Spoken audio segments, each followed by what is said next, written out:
Over the last 4 years, I've been able to sell millions of dollars worth of products online doing e-commerce, whether that be on eBay, Walmart, but primarily on Amazon. Now, along my journey through Amazon, I made a lot of different decisions, actually some decisions that I'm actually trying to correct now in my current business. So what I'm going to talk about today is the things I wish I would have done a little bit differently in the playbook I essentially wish I had when I was starting out from complete scratch. And don't worry, this is going to be completely up to date with new policy changes that Amazon constantly goes through, because today's landscape of Amazon is completely different than what it looked like when I was getting started. And instead of just giving you a walkthrough of 0 to 10K a month, which I've done in the past, I'm actually going to break this video down within 6 different pillars. And we're starting out with the first pillar, which is actually the life goal pillar. So this is one thing I didn't really consider when I was getting started. For me, I just wanted to make money online, plain and simple. Like, I didn't really care how I was going to do it. It just so happened that reselling products was the easiest thing that worked for me through eBay. And then it kind of transitioned over to Amazon.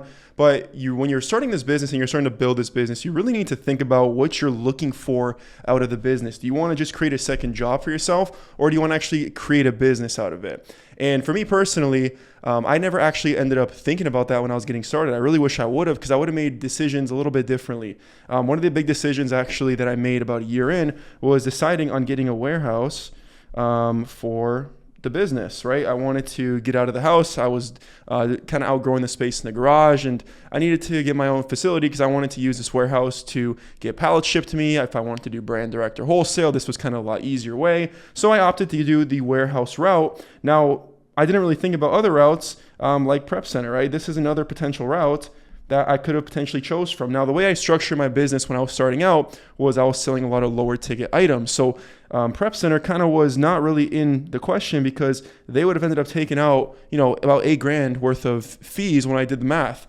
Whereas the warehouse was actually only about $2,000 when it was all said and done per month. So obviously this made more sense. Now, the only problem with this consideration right here is the fact that it was requiring me to do a lot more work. And I was kind of creating a full-time job for myself, when in reality, what I really wanted out of my Amazon business was just a simple way to cash flow so I can bring in income for myself, I can live off of it, and I can pursue other things that I wanted to do. I can invest into stocks healthy every single week. I can buy cryptocurrency. I can buy myself a house, car, whatever I wanted to do. I just wanted my Amazon business to be able to produce me cash flow so I didn't have to go and work a job. I didn't want to do a 9 to 5. I was tired of working at retail stores. So what I essentially did for myself was, I created a business, but I just created a full-time job on top of it by opting in for the warehouse. So I'm going to touch a lot more about the prep situation when we get to the prep pillar, but what this pillar is really dedicated towards is for you to figure out, what do you actually want out of this? Are you trying to build a massive conglomerate business, doing millions and millions and millions a year, 10, 20 millions worth of dollars, a year on Amazon? Because if you are, then you need to set this up a lot differently. You're going to need to realize that this is going to be a lot longer of a journey, taking out, crazy amounts of credit, taking out loans, whatever you need to do to be able to buy this product. Or are you kind of like me, who's just trying to build a very lifestyle type business where it's you, a VA, maybe 2 VAs to help, and you're really working about 10 to 20 hours a week, just simply managing the business, looking over it. And actually what I found myself doing now is now that my warehouse lease is up, I'm like debating, do I want to stay in the warehouse, or do I want to actually pivot over and potentially use a prep center now and kind of switch that up? Okay, so if you're thinking about the same thing, you're going to want to stick around for that other pillar, because I'm going to actually discuss why I had to use a warehouse and what I would have done differently had I kind of gone into it right off the bat thinking, hey, I want to do a prep center. I actually want to be completely hands off. I don't want to do this prep. Now, in the beginning, should you do your own prep? Probably. But eventually, as you scale up and this becomes a big portion of your time, which believe me, it will, when you start to hit like that 30, 40K month, it's going to become a huge portion of your time.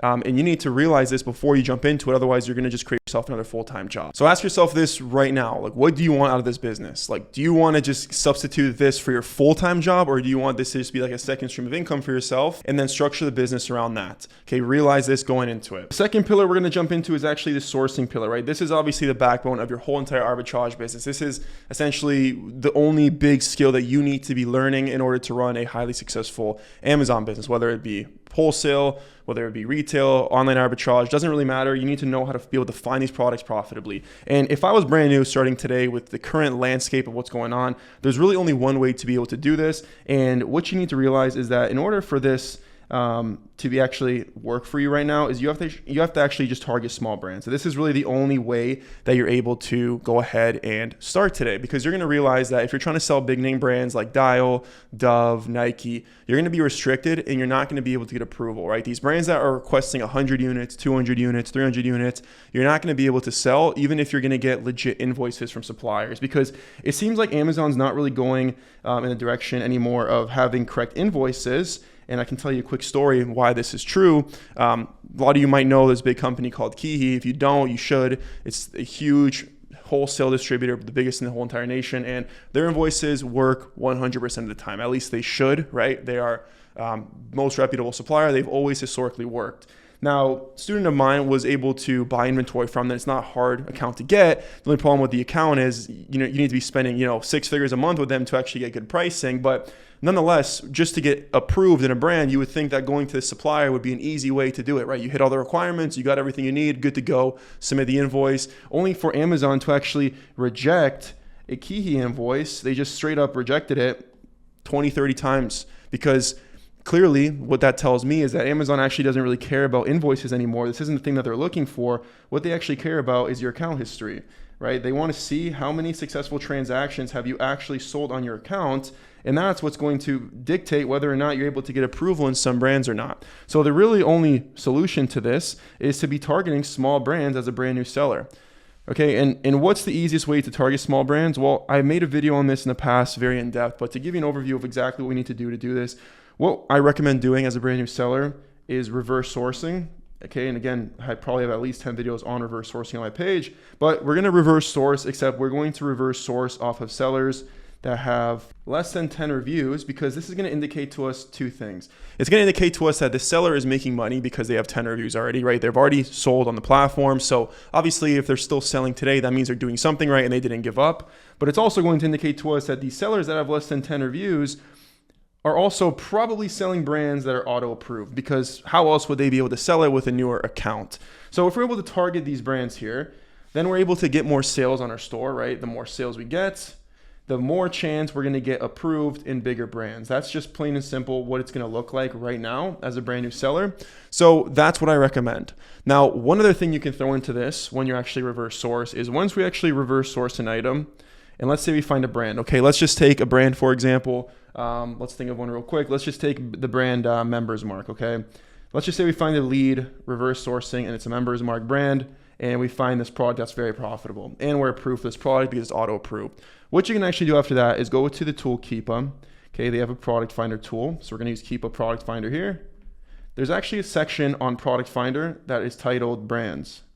And inside of that tool, we're going to throw in this brand right here. So we're now going to do a very broad search for the brand Members Mark across Amazon. Now, the reason I'd rather do this than just searching Members Mark on Amazon itself is because if you do a search for Members Mark on Amazon, you're going to see listings that have sellers on them. You're going to see listings that are selling better, but there's going to be a lot of listings that might move a little slower that won't pop up right away, but they might come up for a different keyword search, right? What if it's like a case of like chocolate bar, okay? Let's just say it's a case of these little peanut butter chocolate things. They wouldn't necessarily come up under the search Members Mark, but if a customer goes in there and searches peanut butter cup, then that product can be ranking and it's in that brand Members Mark. But the only way to actually pull these up, again, is by doing a brand search on Keepa. So we can throw the brand Members Mark in, say it pulls up 200 different items. We can throw in a couple additional filters in there, right? You can throw in minimum 100K sales rank. That way every item in there is actually selling. You could throw in at least 2 offers, so it's not just the brand selling it or an authorized seller. You could do whatever you want in there. You can customize that search, but at least we're able to pull out brands and more products in the brands that you are now approved to sell. This is all bringing to the inevitable thing that we're looking for, which is just building sales on your account as fast as you possibly can. I'm telling you, this is the most important thing you need to be doing right now, is simply just building sales as fast as humanly possible, because this is going to unlock a whole another realm of Amazon and allow you to sell more products. Okay, sure, you can sometimes force an invoice to go through. Like, yes, it can happen, but I don't recommend you sitting there for 2 weeks consistently reapplying over and over and over and over and over again. Okay. Yeah, it can work sometimes, but you're spending so much time doing this when you could just be spending your time doing easier methods, like just finding things you can sell, getting more auto approvals. And then what you're going to notice, and again, another story to tell you, just to give you some proof of concept here of how this works. Okay, you might notice that this product you found is very profitable, but Amazon is requesting 100 units. So let's say Amazon wants 100 units of an item today, and right now, currently, you have maybe 10 sales on your account. So instead of just throwing this product completely out, what I recommend doing is you actually move this product over to a spreadsheet and then check back on it periodically as you hit milestones. Okay, when you hit 50 sales, do a quick search for it, see if it's gonna let you apply. If it doesn't, okay, then 100 sales. And what you're gonna notice is eventually, whenever you hit whatever threshold is Amazon wants for that brand, you're gonna notice that this product now that originally wanted 100 units is simply just gonna say, congrats, you're approved, right?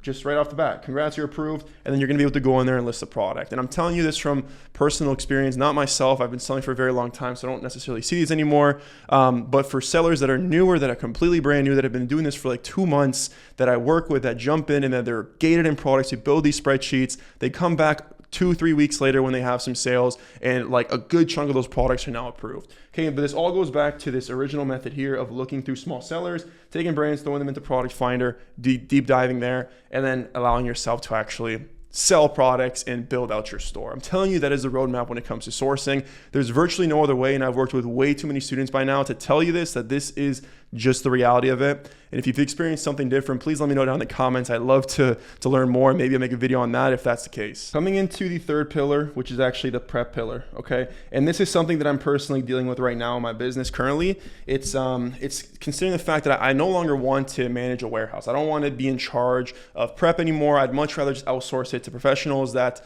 are able to do it for a fixed cost. Now, the only problem with using a prep center is obviously they're going to charge fees. Typically, these fees are going to range from like anywhere from 80 cents up to like $1.50, even up to like $2, depending on how much units you're doing. So generally, if you're sending in at least 1,000 units a month, you're probably paying right around like $1 to probably like $1.10, something like that, or at least you should be. If you're paying more, then you probably find a better prep center. But generally, this is kind of what you're shooting for here. Now, again, when I was getting started and I was originally selling, I sold a lot of low ticket items. So I might have only been making sometimes like $1 profit on a product. Now, not all products, but some products I was making $1 profit. Some products I was making $2 profit, some $1.50. So obviously, even if we're sending a lot of units in, if I'm paying about $1 prep, well, now I can no longer sell, these products right here. I can't sell these products either. And I probably can't even sell $2 products anymore because if they're taking half of my profits there, right? So what I found myself in actually the month of May, right before I moved into my warehouse 2 years ago, was that I was sending in about 8,000 units a month. So my prep cost in this situation would have been $8,000 worth of prep, and it just didn't make sense to me. So one thing that I would have done differently if I was getting started was I actually would have just simply been targeting high ticket items or higher ticket items. Target higher ticket items. And this is going to allow you to still source products at your minimum ROI. So for me, that's like 30% minimum ROI. So I'm still targeting these products, but obviously if I'm selling a product that's now, let's just say it costs me $20.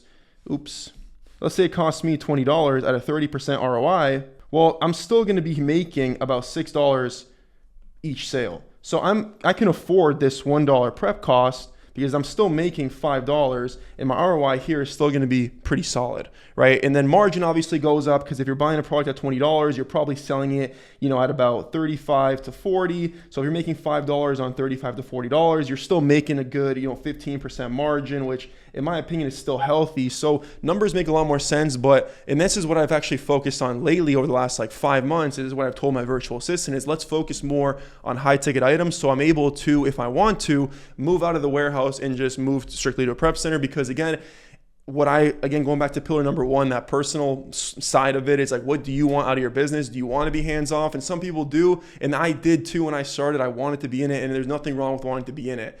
But my now goals in life and things that I want to spend my time on have kind of pivoted, right? I recently got married not too long ago, so I don't want to catch myself being in a warehouse all day. I'd much rather stay at home, raise a family. And that's just my personal goals right now. And luckily, Amazon allows you to do that. And this is why I stressed that first pillar so incredibly hard was make sure you decide this now because when you build it, you're going to need to reevaluate everything when you get to a later stage if you don't set that up in that foundation right off the bat. So I kind of just drew a bunch of stuff here, chicken scratch, but just keep in mind, figure this out. If you're going to do your own prep, then yeah, you can sell low ticket items. But the way that you start to pivot up and you want to target and you want to do a prep center route, just realize that you're going to probably want to sell products at the very least at about a $20 to $22 price point minimum to account for any prep costs. Simply, plain and simple, that's kind of what you're going to want to target. Now, luckily, there's ways to source outside of reverse sourcing, right? Like methods of Keep a Product Finder, which I want to do a video on here shortly. Ways that we can use Product Finder to actually find products similar to this. We can actually put minimum price points in there. So for me, when I source and I use Product Finder, I tell my VA now as well, let's put a minimum of $23 in here so we can target high ticket items. And now that my list is building out these high ticket things, I can pivot my purchases to higher ticket things. So I don't need to necessarily send as many units in, but still produce the same amount of revenue, same amount of spend, and same amount of profit with not needing to touch the product. So that's the prep pillar. Keep that in mind when you're starting out. Decide right now what you want to do long term and just structure your business around that. Pillar number 4, which is probably the most important pillar, which is actually the system pillar. Okay, again, just like the first one, I didn't want to create myself a new job. I wanted to be able to work a little bit on the business and be able to cash flow as much as I possibly can. High leverage activities, like most business owners would call it. But the system pillar is something that I've now been able to establish in my business. But the very first year, I literally didn't really have any. Sure, I hired a VA pretty early on. This was pretty much the only piece that I had to the business, but I didn't have anything as far as like tracking leads. This was something that I did not do when I started out, and I really wish I would have. Who knows how large my selection could be nowadays if I just would have done that. Same thing with keeping spreadsheets, proper spreadsheets, having like your Q4 things, having a meltable list, having a hazmat list, having a high ticket list. Like these spreadsheets, you can eventually go through and throw into other softwares. Actually one that's currently someone I know is actually working on that's going to be able to address these things. But like being able to take spreadsheets of huge amounts of products, throw them into, and be able to sort through those products and push the best ones to the top, so you're not having to always source products. This all comes back to being good at sourcing, so something that's unavoidable that you will have to learn for yourself, and also tracking those leads as you source and as you sell through products and you necessarily don't replenish them, tracking them, having a spreadsheet of these products. This right here is literally the only system you need to be able to consistently have products to sell.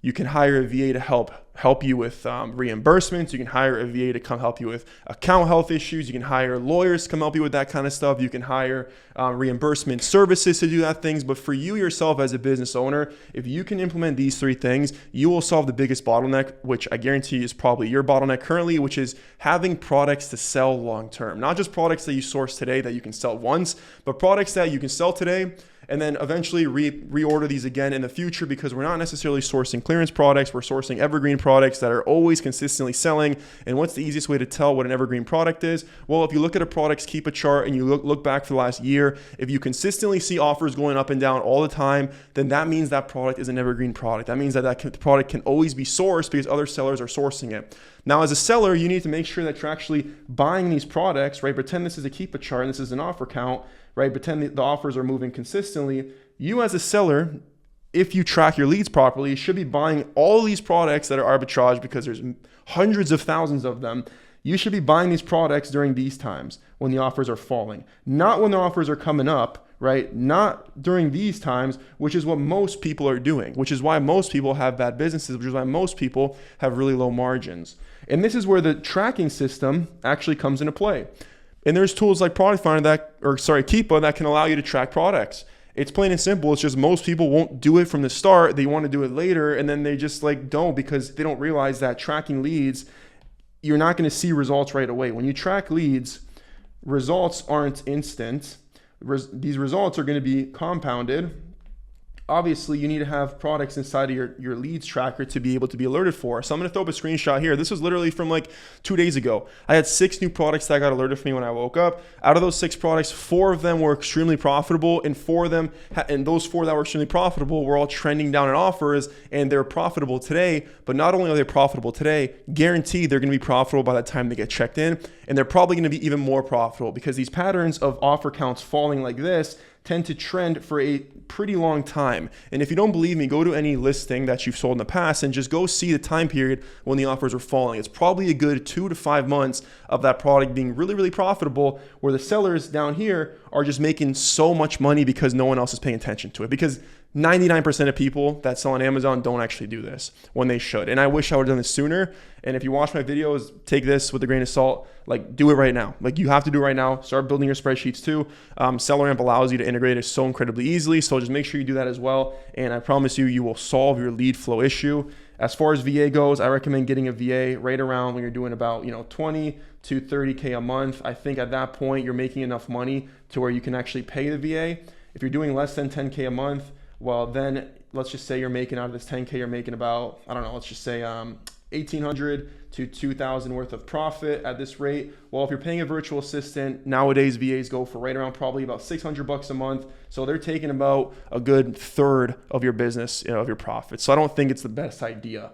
Make sure you know the business before you hire a VA. You have to train them. You have to manage them. The VA is only going to be as good as you are. They don't give two craps about your business. You need to be able to get on them, review their products, and be able to actually make decisions. Because if I were to just buy every single product my VA sent me, I'd be running a horrible business. I'd be losing money because my VA makes plenty of mistakes.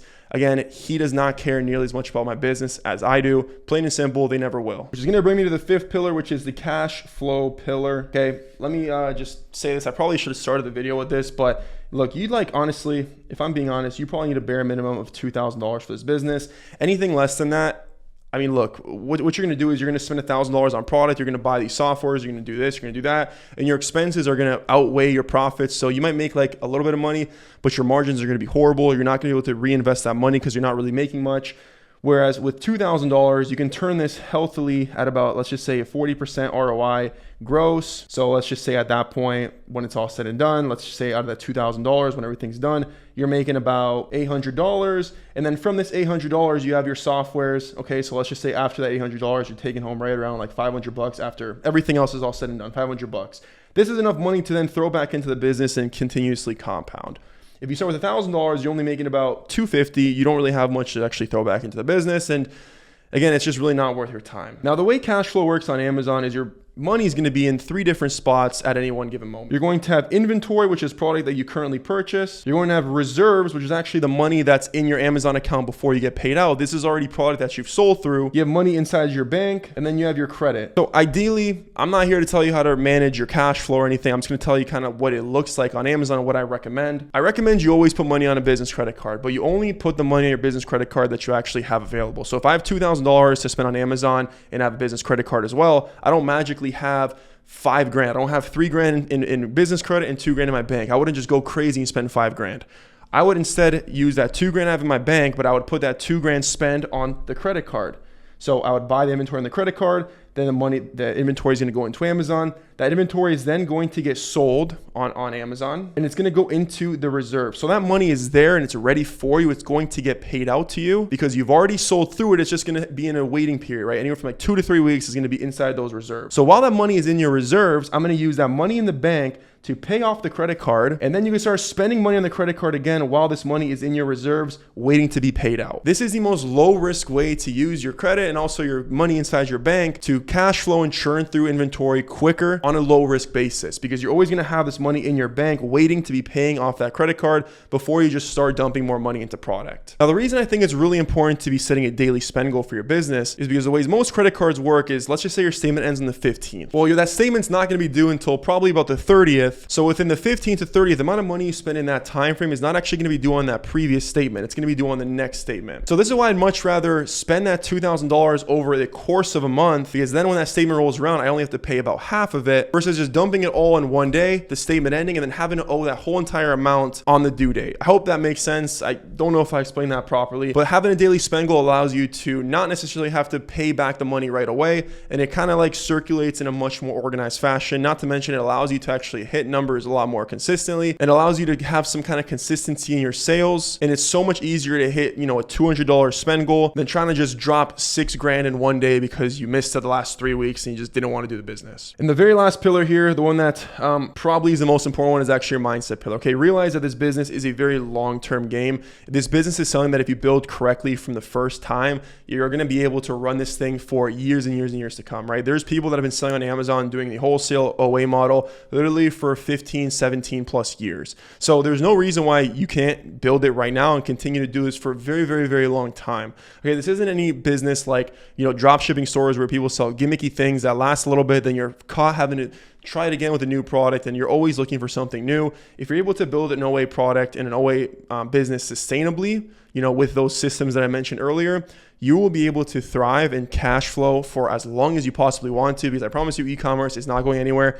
There's always going to be an opportunity with arbitrage when it comes to Amazon, or when it comes to eBay, or when it comes to Walmart. These skills are always going to transfer no matter what. But you need to be able to do this business on a daily basis, especially in the beginning. Like, there's no way of getting around it. I'll tell you again, quick story, the way that I was starting out. I made a video on this in the past, breaking down my very first year. You can go back and find, I'll link it at the end, and it literally goes through like every single month, how much revenue I did, how much profit I did, all the way into my first 6-figure month, just so you can see the proof of concept in that. But I worked on this business every single day. I woke up in the morning, I would prep every single thing that came the day before. I then would go straight to UPS. I literally did shipments every single day, whatever came in. I shipped everything in immediately. And this was all inventory that I was buying on a daily basis, because again, I was keeping track of my daily spend. And after I went to UPS, I usually would go to the gym. Now on the way to the gym, I was literally just consuming YouTube videos on how to sell on Amazon, new ways to source. That's literally all I consumed. Even in the gym, sometimes I just get on the treadmill, walk before my workouts, warm up, and I would just be listening to videos. And even some workouts, I would just be listening to videos.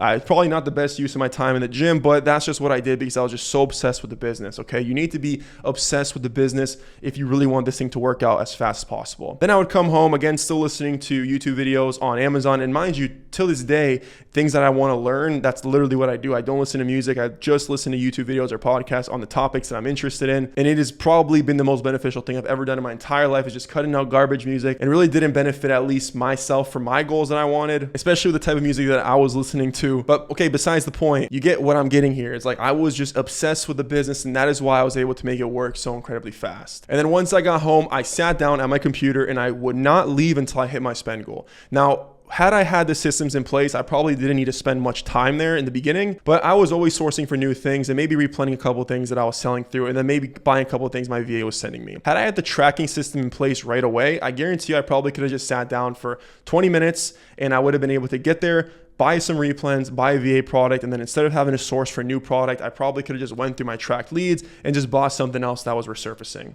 But what I did was I sat down until I hit my spend goal. Okay, and this is the most important thing. And this is why I think having a spend goal is so important, and why I've made in-depth videos on how to have a spend goal, is because it is crucial. And I hear from students of mine that the moment that they actually miss a week of spend, they have the worst week of their life a month later, because I'm telling you how like Amazon just correlates within a 30-day period. It's crazy, and it doesn't make sense. And it doesn't really make it doesn't, and to me too, I was like, this doesn't really make sense. But it's not just personal, it's also that things that I've seen in my students' stores, and what people tell me on a weekly basis is, I had my worst week. It's probably because last month I was sick and I wasn't able to buy anything. I just didn't work on the business. So when I tell you it correlates, it really does. And if you've been selling Amazon for a while now, you probably can agree with me, and you probably see that in yourself. And that is what I did every single day. Wake up in the morning, prep product, send that product in. I usually went to work out, and then I sat there and I hit my spend goal until I was done, and I hit the spend goal, then I was done for the day.